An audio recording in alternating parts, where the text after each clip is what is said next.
கர்மயோகம். சொற்பொழிவு. தலைப்பு: பற்றின்மையே பூரணமான தன்னல மறுப்பு. நம்மிடமிருந்து புறப்படுகின்ற ஒவ்வொரு செயலும் நம்மிடமே எதிர்ச்செயலாக திரும்பி வருவது போல், நம் செயல்கள் பிறரிடமும் பிறரது செயல்கள் நம்மிடமும் செயல்படுகின்றன. தீமை செய்கின்ற ஒருவன் மேலும் மேலும் தீயவனாகிறான். அவனே நல்லது செய்யத் தொடங்கும்போது மேலும் மேலும் வலிமை அடைந்து எப்போதும் நல்லது செய்யக் கற்றுக்கொள்கிறான். இந்த உண்மையை நீங்கள் கவனித்திருப்பீர்கள். ஒரு செயல் ஏற்படுத்தும் தாக்கத்தின் இத்தகைய தீவிரத்தை நமது செயல்கள் பரஸ்பரம் ஒவ்வொருவர் மீதும் விளைவுகளையும் எதிர் விளைவுகளையும் உண்டாக்குகின்றன என்ற உண்மையின் மூலமல்லாமல் வேறு எதன் மூலமாகவும் விளக்க முடியாது. பௌதீக விஞ்ஞானத்திலிருந்து இதற்கு ஓர் உதாரணத்தை எடுத்துக்கொள்வோம். நான் ஒரு குறிப்பிட்ட செயலை செய்யும்போது என் மனம் குறிப்பிட்ட ஓர் அதிர்வு நிலையில் இருக்கிறது. இந்த அதிர்வு நிலையில் இருக்கின்ற மற்றெல்லா மனங்களும் என் மனத்தால் பாதிக்கப்படலாம். ஓர் அறையில் பல்வேறு இசைக்கருவிகள் இருப்பதாக வைத்துக்கொள்வோம். அவை அனைத்தின் தந்திக் கம்பிகளும் ஒரேபோல் சுருதி சேர்க்கப்பட்டுள்ளன. இப்போது ஒரு கருவியின் தந்தியை மீட்டினால் மற்ற கருவிகளும் அதே சுரத்தை தரும் விதத்தில் அதிரத் தொடங்குவதை நீங்கள் பார்த்திருப்பீர்கள். அதுபோலவே ஒரு குறிப்பிட்ட அதிர்வு நிலையிலுள்ள எல்லா மனங்களும் அதே நிலையிலுள்ள எண்ணத்தால் சம அளவில் பாதிக்கப்படுகின்றன. ஆனால் தூரம் மற்றும் வேறு பல காரணங்களை பொறுத்து இந்த பாதிப்பின் தாக்கம் மனத்திற்கு மனம் மாறுபடுகிறது. என்றாலும் பாதிப்பிற்கு உள்ளாகும் நிலையிலேயே அந்த மனம் எப்போதும் இருக்கிறது. உதாரணமாக, நான் ஒரு தீமை செய்கிறேன். அப்போது என் மனம் குறிப்பிட்ட ஓர் அதிர்வு நிலையில் இருக்கிறது. அப்போது பிரபஞ்சத்தில் அதே அதிர்வு நிலையில் இருக்கும் எல்லா மனங்களும் அந்த அதிர்வால் பாதிக்கப்படலாம். அதுபோலவே நான் நல்ல காரியம் செய்யும்போது என் மனம் வேறோர் அதிர்வு நிலையில் இருக்கும். அப்போது அதே அதிர்வு நிலையில் இருக்கும் எல்லா மனங்களும் அதனால் பாதிக்கப்படலாம். இப்படி ஒரு மனத்தின் மீது மற்றொரு மனத்திற்கு உள்ள ஆற்றல் ஓரளவிற்கு அந்த அதிர்வு கூடியும் குறைந்தும் இருப்பதற்கு ஏற்பவே இருக்கும். இந்த உதாரணத்தை தொடர்வோம். ஒளியின் அலைகள் ஒரு குறிப்பிட்ட இலக்கை அடையும் முன் லட்சோப லட்சம் ஆண்டுகள் பயணம் செய்யலாம். அதுபோலவே எண்ண அலைகளும் தங்களுக்கு ஏற்ற விதத்தில் அதிர்கின்ற ஒரு பொருளை சென்றடைய நூற்றுக்கணக்கான ஆண்டுகள் பயணம் செய்ய நேரலாம். எனவே இந்த வானவெளி அத்தகைய நல்ல மற்றும் தீய அலைகளால் நிரம்பியிருப்பதற்கான எல்லா வாய்ப்புகளும் உள்ளன. ஒவ்வொரு மூளையிலிருந்தும் வெளிக்கிளம்புகின்ற ஒவ்வொரு எண்ணமும் அதை ஏற்றுக்கொள்வதற்கு பொருத்தமான பொருளை அடையும் வரையில் அதிர்ந்து கொண்டே இருக்கின்றன என்று சொல்லலாம். அவற்றை ஏற்றுக்கொள்வதற்கு தகுதியாக இருக்கின்ற மனம் உடனடியாக ஏற்றுக்கொள்கிறது. ஒருவன் தீமை செய்யும்போது அவன் தன் மனத்தை ஒரு குறிப்பிட்ட அதிர்வு நிலைக்கு கொண்டு வருகிறான். அப்போது அதே அதிர்வு நிலையில் வானவெளியில் மிதந்து கொண்டிருக்கின்றன என்று சொல்லப்படுகின்ற எண்ண அலைகளெல்லாம் அவனது மனத்தில் நுழைய முயல்கின்றன. இதனால்தான் பொதுவாக தீமை செய்பவன் மேலும் மேலும் தீமை செய்து கொண்டே இருக்கிறான். அவனது செயல் தீவிரமாகிறது. நன்மை செய்பவனின் விஷயமும் இதுதான். அவன் வானவெளியிலுள்ள நல்ல அலைகளுக்காக தன்னை திறந்து வைக்கிறான். அவனது நற்செயல்களும் உறுதி பெறுகின்றன. எனவே நாம் தீமை செய்யும்போது இரண்டு வகையான அபாயங்களை விளைவிக்கிறோம். முதலில் நம்மை சுற்றியுள்ள தீய ஆதிக்கங்கள் நம்மீது செயல்பட நாமே இடம் கொடுக்கிறோம். இரண்டாவதாக மற்றவர்களை பாதிக்கின்ற, அது ஒருவேளை நூற்றுக்கணக்கான ஆண்டுகளுக்குப் பிறகு பாதிக்கலாம், அத்தகைய தீமையை செய்யும்போது நாம் நம்முடன் சேர்த்து பிறரையும் துன்புறுத்துகிறோம். மனிதனிலுள்ள மற்ற எல்லா சக்திகளைப் போலவே நன்மை தீமை ஆகிய சக்திகளும் புறத்திலிருந்தே வலிமையை பெறுகின்றன. கர்மயோகத்தின்படி ஒரு முறை செய்த செயல் பலனை அளிக்கும் வரையில் அதை அழிக்க முடியாது. அது பலனளிப்பதை உலகத்தில் உள்ள எந்த ஆற்றலாலும் தடுக்க முடியாது. நான் ஒரு தீமை செய்தால் அதற்காக நான் துன்பப்பட்டே ஆக வேண்டும். அதை தடுக்கவோ அழிக்கவோ இந்த பிரபஞ்சத்திலுள்ள எந்த ஆற்றலாலும் முடியாது. அதுபோலவே நான் ஒரு நல்ல செயல் செய்தால் அது நற்பலன்களை தருவதை தடுக்கின்ற ஆற்றலும் இந்த பிரபஞ்சத்தில் இல்லை. காரணம், காரியத்தை கொண்டு வந்தே தீரும். எதுவும் அதை அழிக்கவோ தடுக்கவோ முடியாது. கர்மயோகத்தைப் பற்றிய நுணுக்கமானதும் ஆழமானதுமான முடிவொன்று இப்போது வருகிறது. நல்லதும் தீயதுமாகிய நமது 2 செயல்களும் பரஸ்பரம் பின்னிப் பிணைந்துள்ளன. இது முற்றிலும் நல்ல செயல், இது முற்றிலும் தீய செயல் என்று நாம் வரையறுக்க முடியாது. ஒரே நேரத்தில் நல்ல மற்றும் தீய விளைவுகளை தராத எந்த செயலுமே கிடையாது. இந்த உதாரணத்தை எடுத்துக்கொள்வோம். நான் உங்களோடு பேசிக் கொண்டிருக்கிறேன். நான் நல்லது செய்வதாக உங்களுள் சிலர் நினைக்கலாம். அதே வேளையில் வான்வெளியில் உள்ள ஆயிரக்கணக்கான நுண்ணுயிரிகளை நான் சாகடித்துக் கொண்டிருக்கலாம். இவ்வாறு ஏதோ சிலவற்றிற்கு தீமையும் செய்து கொண்டிருக்கிறேன். நமக்கு மிக அருகில் உள்ளவர்களுக்கு, நமக்கு வேண்டியவர்களுக்கு நன்மை பயக்கும்போது அதை நற்செயல் என்கிறோம். உதாரணமாக, நான் பேசிக் கொண்டிருப்பதை நல்லது என்று நீங்கள் கூறலாம். ஆனால் நுண்ணுயிரிகள் அவ்வாறு நினைக்காது. நுண்ணுயிரிகளை நீங்கள் பார்ப்பதில்லை, ஆனால் உங்களை நீங்கள் பார்க்கிறீர்கள். என் பேச்சு உங்களை பாதிப்பது உங்களுக்கு தெளிவாக தெரிகிறது. அது அந்த நுண்ணுயிரிகளை எப்படி பாதிக்கிறது என்பது அவ்வளவு தெளிவாக தெரியவில்லை. எனவே நமது தீய செயல்களை ஆராய்ந்தால் அவற்றால் எங்காவது ஓரிடத்தில் நன்மை விளைந்திருப்பதைக் காணலாம். யார் நல்ல செயலிலும் தீய அம்சம் உண்டென்றும் தீய செயலிலும் நல்ல அம்சம் உண்டென்றும் காண்கிறானோ அவனே செயலின் இரகசியத்தை அறிந்தவன். இதிலிருந்து தெரிவது என்ன? தூய்மை என்றால் அஹிம்சை என்றும் தூய்மையற்றது என்றால் ஹிம்சை என்றும் பொருள் கொள்வதானால் நாம் எவ்வளவுதான் முயன்றாலும் அந்த அர்த்தத்தில் முழுக்க முழுக்க தூய்மையானதோ முழுக்க முழுக்க தூய்மையற்றதோ ஆன ஒரு செயல் இருக்க முடியாது என்பதுதான்.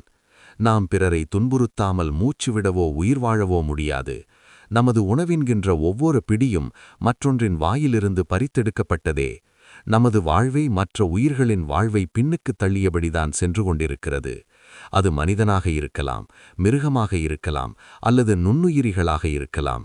ஏதாவது ஒன்றை நாம் ஒதுக்கி தள்ளியேயாக வேண்டியிருக்கிறது. இதுதான் நிலைமை. எனவே செயல் புரிவதன் மூலம் நிறைநிலையை அடைய முடியாது என்பது இதிலிருந்து தெளிவாகிறது. நாம் எல்லையற்ற காலம் வரை ஓயாமல் செயல்கள் புரியலாம். ஆனால் சிக்கலான இந்த பொறியிலிருந்து தப்பிக்க வழி எதுவுமே இல்லை. நீங்கள் மேலும் மேலும் செயல் புரிந்து கொண்டே போகலாம். ஆனால் அதன் பலன்களிலுள்ள நன்மை மற்றும் தீமையின் தவிர்க்க முடியாத இந்த சேர்க்கைக்கு ஒரு முடிவே இருக்காது. இரண்டாவதாக நாம் ஆலோசிக்க வேண்டியது செயலின் குறிக்கோள் என்ன என்பதே. உலகம் நிறைநிலையை அடைகின்ற காலம் ஒன்று வரும். அப்போது நோயோ மரணமோ துன்பமோ தீமையோ இருக்காது என்று ஒவ்வொரு நாட்டிலும் பெரும்பாலான மக்கள் நம்புவதை காண்கிறோம். எண்ணம் நல்லதுதான். பாமர மக்களுக்கு உத்வேகத்தை தரவும் அவர்களை உயர்த்தவும் ஒரு மிகச்சிறந்த தூண்டு சக்தி இது. ஆனால் சற்று சிந்தித்து பார்த்தால் இது நடக்க முடியாத ஒன்று என்பது பிரத்யட்சமாக தெரியும். நன்மையும் தீமையும் ஒரே நாணயத்தின் 2 பக்கங்களாக இருக்க அது எப்படி நடக்க முடியும்? தீமையில்லாத நன்மை எப்படி இருக்க முடியும்? நிறைநிலை என்பதற்கு என்ன பொருள்? நிறை வாழ்வு என்பது முன்னுக்குப் பின் முரணான ஒன்று. வாழ்வு என்பதே நமக்கும் வெளியே இருக்கின்ற அனைத்திற்கும் தொடர்ந்து நடக்கின்ற போராட்டம்தான். உண்மையில் ஒவ்வொரு கணமும் நாம் புற இயற்கையோடு போராடிக் கொண்டிருக்கிறோம். நாம் தோற்றால் நமது வாழ்க்கை முடிந்தாக வேண்டும். உதாரணத்திற்கு எடுத்துக்கொண்டோமானால், வாழ்க்கை என்பது உணவிற்காகவும் காற்றிற்காகவும் தொடர்ந்த போராட்டமாக உள்ளது. உணவோ காற்றோ கிடைக்காவிட்டால் நாம் இறந்து போகிறோம். வாழ்க்கை என்பது தடையற்று பாய்கின்ற நீரோட்டமல்ல, பலவற்றுடைய சங்கமத்தின் விளைவு அது. உள்ளே உள்ள ஏதோ ஒன்றிற்கும் புற உலகிற்கும் நிகழ்கின்ற இந்த சிக்கலான போராட்டத்தைத்தான் நாம் வாழ்க்கை என்று அழைக்கிறோம். எனவே இந்த போராட்டம் ஓயும்போது வாழ்க்கையும் முடிவுவிடுகிறது என்பது சந்தேகத்திற்கு இடமின்றி தெளிவு. இந்த போராட்டத்தின் முடிவே லட்சிய இன்பம் என்பதின் பொருள். போராட்டம் முடிவடைந்தால் வாழ்க்கையும் முடிகிறது. ஏனென்றால் வாழ்க்கை முடிவடைந்தால் மட்டுமே இந்த போராட்டம் முடிவடையும். உலகிற்கு உதவுவதன் மூலம் நமக்கேதான் நாம் உதவி செய்து கொள்கிறோம் என்பதை முன்பே கண்டோம். பிறருக்காக செய்யப்படும் வேலையின் முக்கிய விளைவு நம்மை தூய்மைப்படுத்திக் கொள்வதுதான். பிறருக்கு நன்மை செய்வதற்காக செய்கின்ற இடைவிடாத முயற்சியின் மூலம் நாம் நம்மையே மறக்க முயல்கிறோம். சுயநலத்தால் சுகம் கிடைக்கும் என்று மனிதன் முட்டாள்தனமாக நினைக்கிறான். ஆனால் பலகால போராட்டத்திற்குப் பிறகு தன்னலத்தை ஒழிப்பதில்தான் உண்மையான மகிழ்ச்சி இருக்கிறது. தன்னைத் தவிர வேறு யாராலும் தனக்கு சுகம் தர முடியாது என்பதை அறிகிறான்.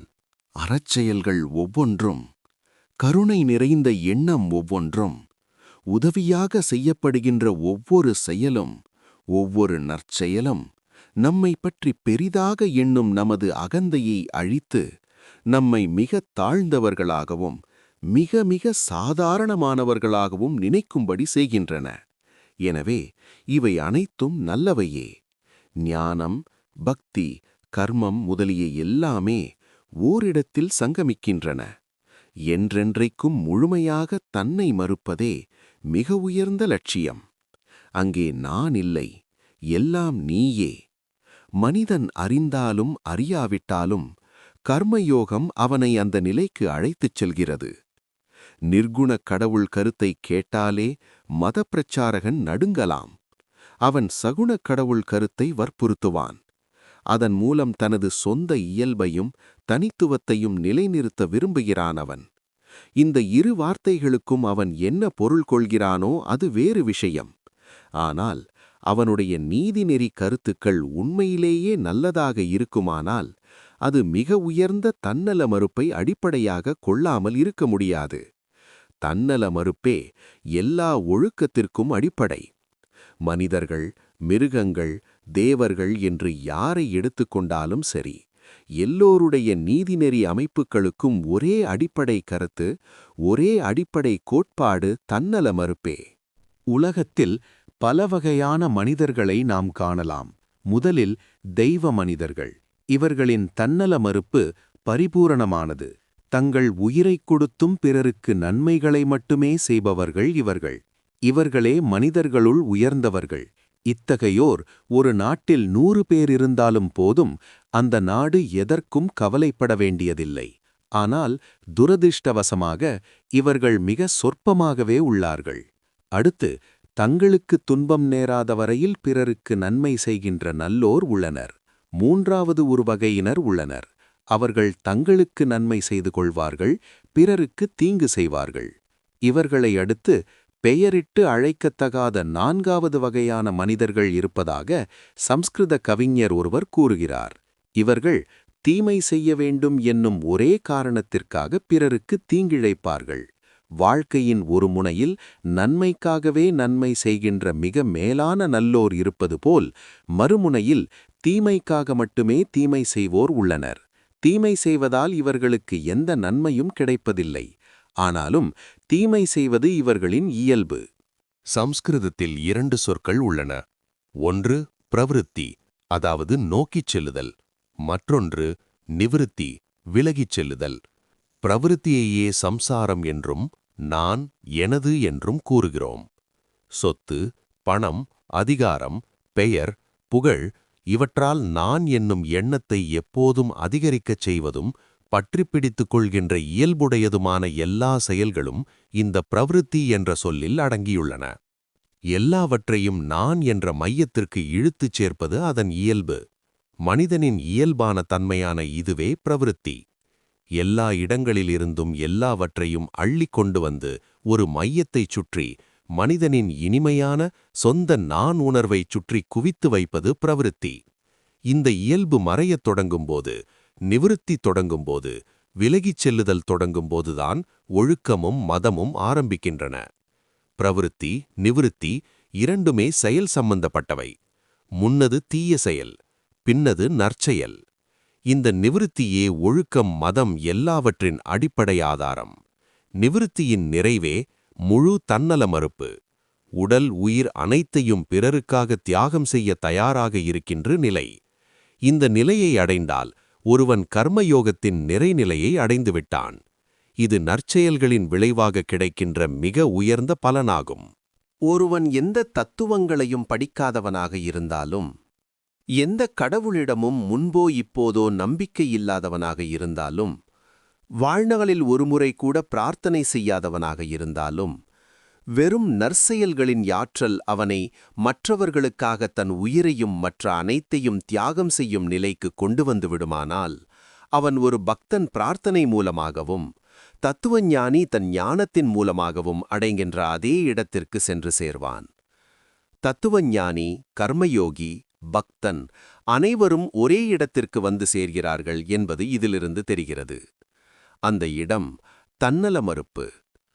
மக்கள் பின்பற்றும் தத்துவங்களும் மதமும் எவ்வளவுதான் வேறுபட்டதாக இருந்தாலும் பிறருக்காக தன்னையே தியாகம் செய்ய தயாராக இருப்பவனின் முன் மனிதகுலம் மரியாதையோடும் பக்தியோடும் நிற்கும். இங்கு மதம், இனம், கோட்பாடு பற்றிய கேள்வியே எழுவதில்லை. அத்தகைய பரிபூரண ஆத்மதியாகபூர்வமான செயல்களை காணும்போது மதக்கருத்துக்களை எதிர்ப்பவர்கள் கூட அவற்றை போற்றியே தீர வேண்டும் என்று உணர்கிறார்கள்.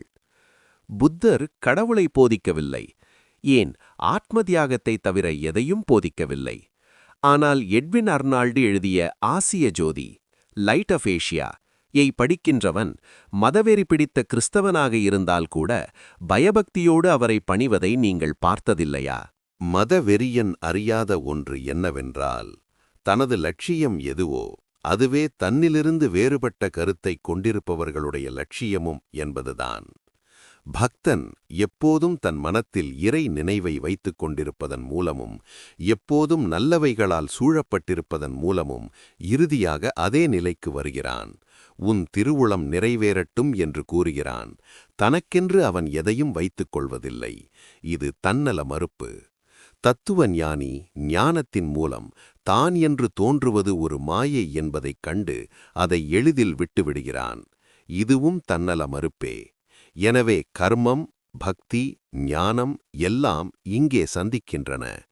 கடவுள் என்பது உலகமல்ல என்று பண்டைய ஆச்சாரியர்கள் போதித்ததன் பொருள் இதுதான்.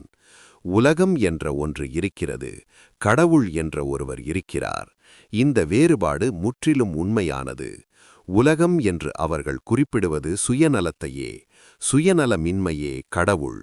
ஒருவன் பொன் மாளிகையில் சிம்மாசனத்தில் அமர்பவனாக வாழ்ந்தும் சுயநலம் சிறிது மற்றவனாக இருக்கலாம். அவன் கடவுளில் வாழ்கிறான். மற்றொருவன் கந்தை அணிந்து குடிசையில் வாழலாம்.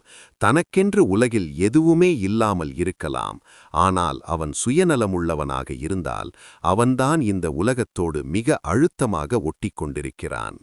நமது முக்கிய கருத்துக்களுள் ஒன்றிற்கு இப்போது மீண்டும் வருவோம். தீமை கலவாத நன்மையும் நன்மை கலவாத தீமையும் நம்மால் செய்ய முடியாது என்று கூறினோம். இதை அறிந்து கொண்டு நாம் எப்படி செயல்புரிய முடியும்? எனவே சில பிரிவுகள் திகைக்க வைக்கின்ற வகையில் சம்சாரத்திலிருந்து விடுபடுவதற்கு சிறிது சிறிதாக தற்கொலை செய்து கொள்வதான ஒரு முட்டாள்தனமான வழியை கூறுகின்றன. ஏனென்றால் அவன் வாழ்ந்தால் பரிதாபத்திற்குரிய சிறு மிருகங்களையும் செடிகொடிகளையும் கொல்ல வேண்டியிருக்கிறது. ஒன்றில்லாவிட்டாலும் ஒன்றுக்கு துன்பம் செய்ய வேண்டியிருக்கிறது. எனவே இவர்களை பொறுத்தவரை சம்சாரத்திலிருந்து வெளியேற ஒரே வழி இறந்து போவதுதான். இந்த கொள்கையை சமணர்கள் தங்கள் மிக உயர்ந்த லட்சியமாக பிரச்சாரம் செய்தார்கள். இது தர்க்கபூர்வமானதாகத்தான் தோன்றுகிறது. ஆனால் உண்மையான வழியை கீதைதான் கூறுகிறது. அதுதான் பற்றின்மை கொள்கை. வாழ்க்கை செயல்களில் ஈடுபட்டிருக்கும் போது எதிலும் பற்று வைக்காதிருப்பது. நீ உலகத்தில் இருந்தாலும் அதிலிருந்து முற்றிலும் வேறானவன் என்பதை நினைவில் கொள். எதை செய்தாலும் உனக்காக செய்யாதே. அப்படி உனக்காக செய்யும் செயல் நீ சுமக்கப்படான விளைவுகளை கொண்டு வந்தே தீரும். நீ செய்வது நற்செயலாக இருந்தால் நல்ல விளைவுகளையும், தீய செயலாக இருந்தால் தீய விளைவுகளையும் ஏற்றுக்கொண்டே ஆக வேண்டும். ஆனால் நல்லதோ கெட்டதோ எந்த செயலையும் உனக்காக செய்யவில்லை என்றால் அது உன் மீது எந்த விளைவையும் ஏற்படுத்த முடியாது. இந்த கருத்தை தெளிவாக உள்ளடக்கிய வாக்கியம் நம் சாஸ்திரத்தில் இருக்கிறது. தனக்காக செய்யவில்லை என்பதை முற்றிலும் உணர்ந்தவன் பிரபஞ்சம் முழுவதையும் கொன்றாலும் தான் கொல்லப்பட்டாலும் அவன் கொல்லவனோ கொல்லப்பட்டவனோ ஆகான். அதனால்தான் கர்மயோகம் உலகத்தை துறக்காதே, உலகத்திலேயே வாழ். அது தரும் அனுபவங்களை உன்னால் முடிந்த அளவு ஏற்றுக்கொள். ஆனால் அது உனது இன்பத்திற்காக என்றால் அவற்றை ஒருபோதும் செய்யாதே என்று கற்பிக்கிறது. அனுபவிப்பது லட்சியமாக இருக்கக்கூடாது. முதலில் சிறிய நான் என்பதை கொன்றுவிடு. பின்னர் உலகம் முழுவதையும் நீயாக ஏற்றுக்கொள். முற்கால கிறிஸ்தவர்கள் சொல்வது போல் பழைய மனிதன் சாக வேண்டும். பழைய மனிதன் என்று அவர்கள் குறிப்பிடுவது இந்த உலகம் நமது சுகத்திற்காக படைக்கப்பட்டிருக்கிறது என்னும் சுயநலக் கருத்தையே. முட்டாள் பெற்றோர்கள் பிள்ளைகளுக்கு, ஓ தேவனே, சூரியனை எனக்காக படைத்தாய், சந்திரனையும் எனக்காகத்தான் படைத்தாய் என்று கூறி பிரார்த்தனை கூட செய்ய கற்றுத்தருகிறார்கள். குழந்தைகளுக்கு இவற்றையெல்லாம் படைத்துத் தருவதைத் தவிர கடவுளுக்கு வேறு எந்த வேலையும் இல்லாதது போல் இருக்கிறது இவர்களின் கூற்று. இத்தகைய முட்டாள்தனங்களை சொல்லித் தராதீர்கள். இன்னொரு விதமான முட்டாள்கள் உள்ளனர். நாம் கொன்று தின்பதற்காகவே மிருகங்கள் படைக்கப்பட்டதாகவும் அனுபவிப்பதற்காகத்தான் இந்த உலகம் படைக்கப்பட்டுள்ளதாகவும் அவர்கள் போதிக்கிறார்கள். இவை எல்லாமே முட்டாள்தனம். மனிதன் எனக்காக படைக்கப்பட்டுள்ளான் என்று ஒரு புலி நினைக்கலாம். ஓ பகவானே, இந்த மனிதர்கள்தான் எவ்வளவு கொடியவர்கள்! தானாக வந்து எனக்கு இரையாகாமல் உன் சட்டத்தை மீறிக் கொண்டிருக்கிறார்களே என்று பகவானிடம் பிரார்த்தனை கூட செய்யலாம். உலகம் நமக்காக படைக்கப்பட்டிருக்குமானால் நாமும் உலகத்திற்காகவே படைக்கப்பட்டிருக்கிறோம். நமது சுகத்திற்காகவே உலகம் படைக்கப்பட்டிருக்கிறது என்று கருதுவது நம்மை முன்னேற விடாமல் தடுக்கின்ற கொடிய எண்ணமாகும். இந்த உலகம் நமக்காக இல்லை. லட்சக்கணக்கானோர் ஆண்டுதோறும் இந்த உலகத்திலிருந்து மறைந்து கொண்டிருக்கிறார்கள். உலகம் அதைப் பற்றி கவலைப்படுவதில்லை. லட்சக்கணக்கானோர் அந்த இடத்தில் நிரப்பப்பட்டு விடுகிறார்கள். இந்த உலகம் நமக்காக எவ்வளவு அமைந்திருக்கிறதோ நாமும் உலகிற்காக அவ்வளவு அமைந்திருக்கிறோம். எனவே நாம் உரிய முறையில் செயல்புரிய வேண்டுமென்றால் பற்று வைப்பதை முதலில் விட வேண்டும். இரண்டாவது, இந்த உலகின் குழப்பத்தில் கலந்து கொள்ளாமல் சாட்சியாக இருந்து வேலை செய்து கொண்டே போக வேண்டும். உங்கள் குழந்தைகளை ஒரு தாதியின் மனப்பான்மையோடு பாருங்கள் என்பார் என் குருதேவர். அவள் உங்கள் குழந்தையை தன் குழந்தை போலவே கைகளில் எடுத்துக் கொஞ்சுவாள், விளையாடுவாள், சீராட்டுவாள். அவளை வேலையை விட்டு நிறுத்திவிட்டால் தன் மூட்டை முடிச்சுகளை எடுத்துக்கொண்டு புறப்பட்டு விடுவாள். பற்றாக இருந்த அனைத்தும் அவளுக்கு மறந்து போய்விடும். உங்கள் குழந்தையை விட்டுவிட்டு இன்னொரு குழந்தையை சீராட்டுவதில் அவளுக்கு சிறிதும் வருத்தம் ஏற்படுவதில்லை. இத்தகைய மனப்பான்மைதான் உங்களுடையது என்று நீங்கள் எண்ணிக்கொண்டிருக்கும் அனைத்திடமும் உங்களுக்கு இருக்க வேண்டும். உங்களுக்கு கடவுள் மீது நம்பிக்கை இருக்குமானால் இந்த உலகத்தில் உங்களுடையது என்று கருதுகின்ற எல்லாமே உண்மையில் அவருடையது என்று நம்புங்கள்.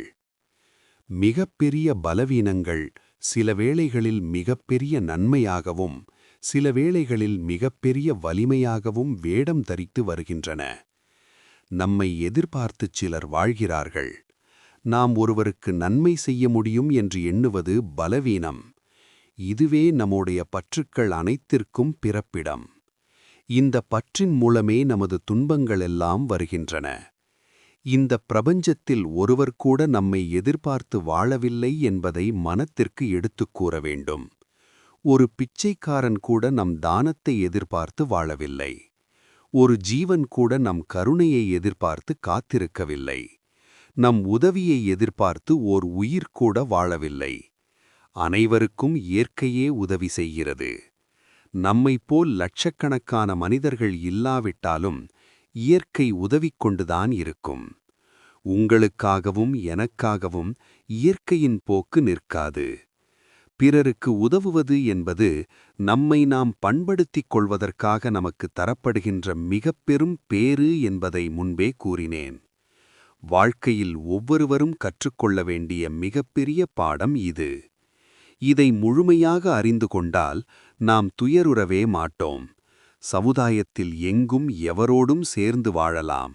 அதனால் தீங்கு நேராது. மனைவி, கணவன், வேலைக்காரர் பட்டாளம், அரசாள நாடுகள் என்று நீ பெற்றிருக்கலாம். ஆனால் இந்த உலகம் உனக்காக அல்ல.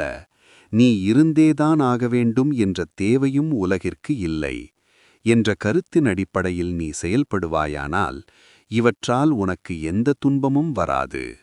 இந்த ஆண்டில் உங்கள் நண்பர்கள் சிலர் இறந்திருக்கலாம். அவர்கள் திரும்பி வருவதற்காக உலகம் சுற்றாமல் அப்படியே நின்று காத்துக் கொண்டாயிருக்கிறது.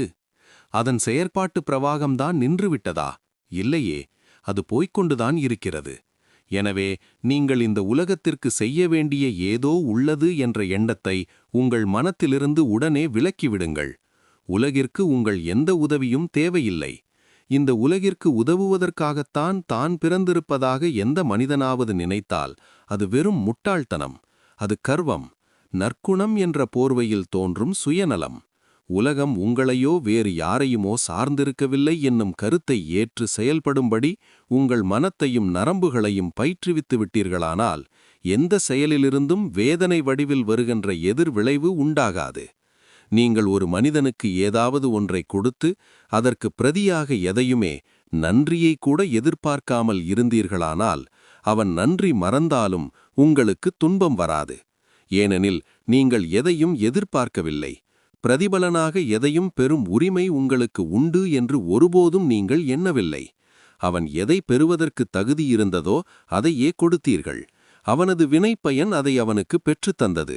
உங்கள் வினைப்பயன் உங்களை அவனிடம் அதை சேர்ப்பவர்களாக்கியது. அப்படி இருக்க ஏதையோ கொடுத்துவிட்டதாக நீங்கள் ஏன் பெருமை கொள்ள வேண்டும்? பணம், மற்ற பொருட்கள் போன்றவற்றை கொண்டு செல்லும் சுமை தூக்கி மட்டுமே நீங்கள். உலகம் தன் வினைப்பயன் மூலமே அவற்றை பெறுவதற்கு தகுதியுடையதாக இருக்கிறது. இதில் நீங்கள் எப்படி பெருமை கொள்ள முடியும்? நீங்கள் உலகிற்கு கொடுப்பதில் பெரிதாகச் சொல்லிக்கொள்ள எதுவுமில்லை. பற்றற்ற மனப்பான்மையை நீங்கள் பெற்றுவிட்டால் உங்களுக்கு நன்மையோ தீமையோ எதுவும் இல்லை. நன்மை தீமை என்ற வேறுபாட்டை உருவாக்குவதே சுயநலம்தான். இது புரிந்து கொள்ள சற்று கடினமானது. ஆனால் நீங்களே அனுமதிக்காமல் பிரபஞ்சத்தில் உள்ள எதற்கும் உங்கள் மீது ஆதிக்கம் செலுத்துவதற்கான ஆற்றல் இல்லை என்பதை காலப்போக்கில் நீங்கள் புரிந்து கொள்ளவே போகிறீர்கள். ஆன்மா ஒரு முட்டாளாகி தன் சுதந்திரத்தை இழக்காத வரை எந்த ஆற்றலும் மனித ஆன்மாவை எதுவும் செய்ய முடியாது. பற்றின்மை என்பதன் மூலம் மற்ற எதுவும் உங்கள் மீது ஆதிக்கம் செலுத்துவதை தடுக்கவும் தவிர்க்கவும் செய்கிறீர்கள். நீங்கள் அனுமதிக்காத வரையில் உங்கள் மீது ஆதிக்கம் செலுத்துகின்ற உரிமை எதற்குமே கிடையாது என்று சொல்லிக் கொண்டிருப்பது எளிது. ஆனால் தன் மீது எதையும் ஆதிக்கம் செலுத்தவிடாத மனிதனின் உண்மை அடையாளம் என்ன? புற உலகம் அவன் மீது செயல்படுவதன் காரணமாக சுகமோ துக்கமோ அடையாத அவனது அடையாளம் என்ன? நல்லதோ கெட்டதோ அவன் மனத்தில் எந்த மாறுபாட்டையும் ஏற்படுத்தாது. எந்த சூழ்நிலையிலும் அவன் சமமாக இருப்பான். இதுதான் அடையாளம். இந்தியாவில் வியாசர் என்னும் மகரிஷி ஒருவர் இருந்தார். இவரே வேதாந்த சூத்திரங்களை இயற்றியவராக கருதப்படுகிறார். சிறந்த மகானவர். அவரது தந்தை நிறைநிலையை அடைய முயன்றார், முடியவில்லை. அதுபோலவே அவரது பாட்டனும் முப்பாட்டனும் கூட முயன்று தோற்றுப்போனார்கள். வியாசரால் கூட முற்றிலுமாக அந்த நிலையை அடைய முடியவில்லை. ஆனால் அவரது மகன் சுகர் நிறைநிலை எய்தியவராக பிறந்தார். வியாசர் தன் மகனுக்கு ஞானத்தை போதித்தார். தாமே தத்துவ உபதேசம் செய்த பிறகு ஜனகரின் அரசவைக்கு அனுப்பினார். ஜனகர் ஒரு மாமன்னர். ஜனக விதேகர் என்று அழைக்கப்பட்டவர். விதேகர் என்றால் உடம்பு இல்லாதவர் என்று பொருள். மன்னராக இருந்தாலும் தாம் உடம்பு என்பதை மறந்துவிட்டிருந்தார் அவர்.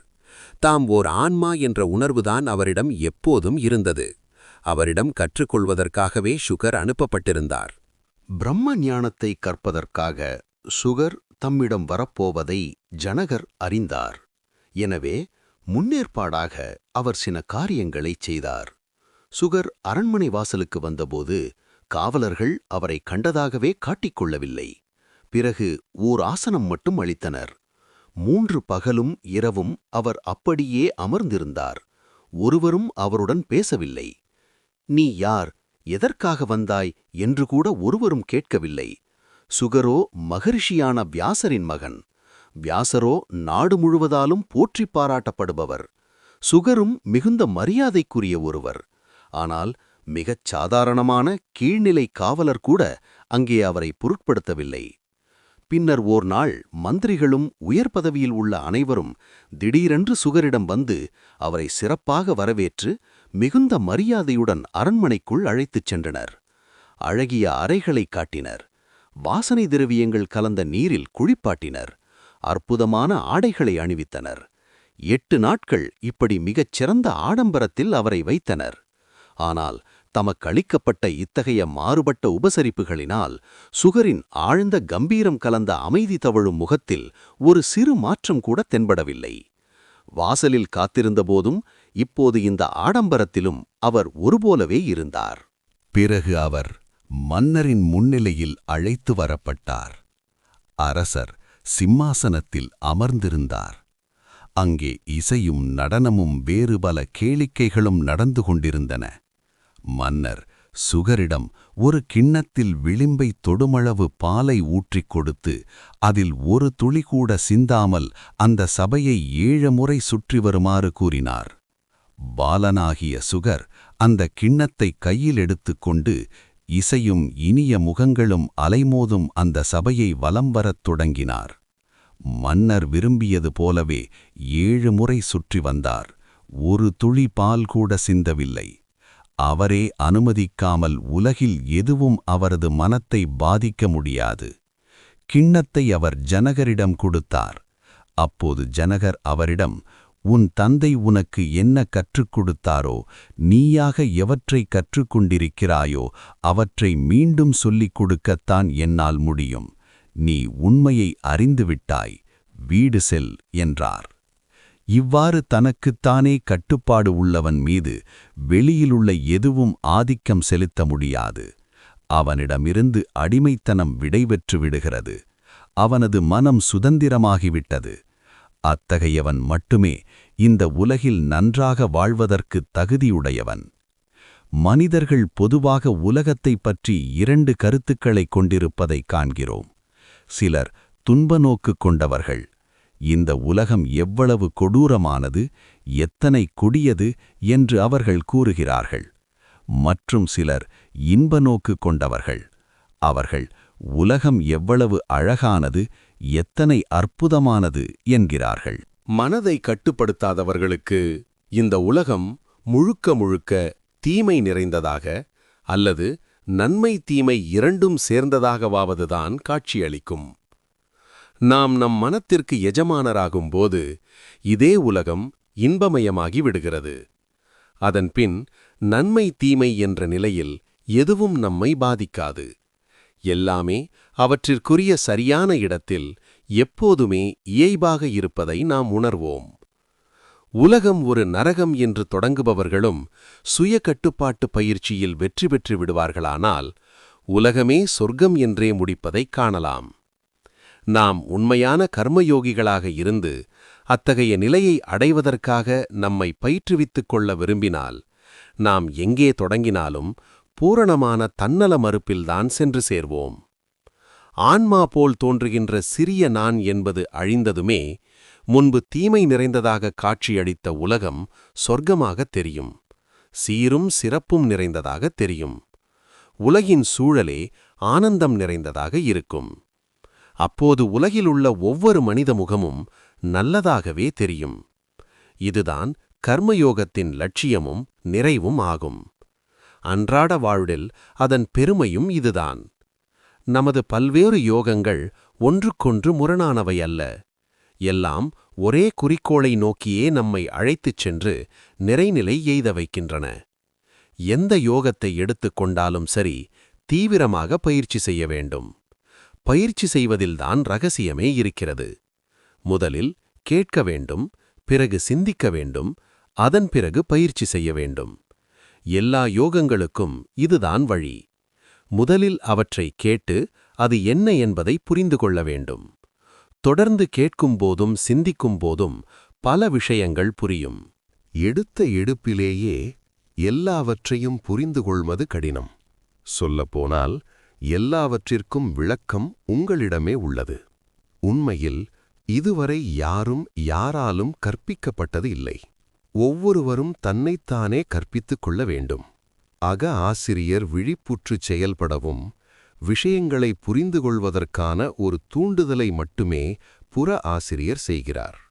அதன் பின்னர் விஷயங்களை உணர்ந்து கொள்ளும் நமது சொந்த ஆற்றலாலும் சிந்திக்கும் திறனாலும் எல்லாம் மேலும் மேலும் தெளிவாகிறது. அவற்றை நாம் நம்முள்ளேயே உணரவும் செய்கிறோம். இந்த உணர்வு திடமான சங்கல்ப சக்தியாக வளரவும் செய்கிறது.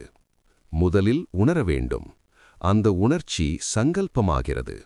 அந்த சங்கல்பத்திலிருந்து செயல்புரிவதற்கான மாபெரும் ஆற்றல் பிறக்கிறது. அது உங்கள் நாடி நரம்புகளிலும் தசைகளிலும் பாய்ந்து பரவுகிறது.